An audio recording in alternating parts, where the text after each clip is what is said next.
And well, to discuss more on this, we have with us former Executive Director of UN Environment Programme, Erik Solheim, who is also a former Minister of Climate and the Environment of Norway. He's joining us live from Oslo. Welcome to WION Climate Tracker, Mr. Solheim.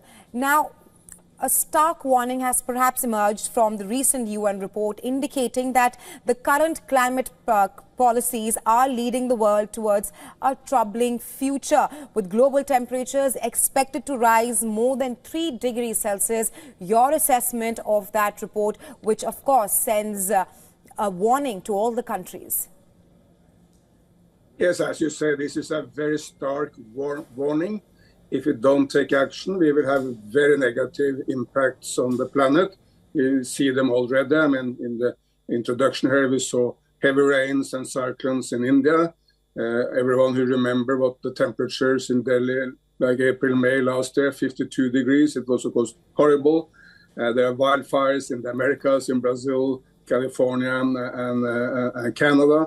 There have been heavy floods in China, in Pakistan, in Central Europe. So we see all the impacts already. But of course, unfortunately, they will be drastically exacerbated unless we take massive action. Right, Mr. Solheim, just a follow-up on that. According to the annual emission gap report, the work done by the countries to mitigate carbon emissions and global temperatures is not enough at this point of time. What do you think is the way forward?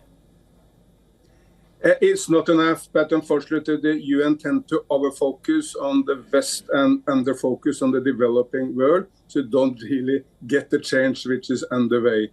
Look, the last year, Indonesia came down to zero deforestation, and Brazil drastically reduced deforestation. In India, the state of Gujarat has set a target of 100 gigawatt of renewable energy by 2030, and it's already well on its way to construct that in the deserts of Gujarat. That's an enormous target which will completely transform the energy mix of Gujarat, but have impact of all of India. And China, of course, is now reaching its climate targets 5 or 6 years ahead of time. And when I recently visited many Chinese cities, you see that all scooters, all taxis, all buses are all electric. Many trucks are electric, and half of all new cars are electric. So it's an enormous transformation, but it's no longer led by the West, it's led by India and China. And that's not normally reflected in UN reports, unfortunately. Right, Mr. Solheim, thank you for joining us on WION Climate Tracker with your insights.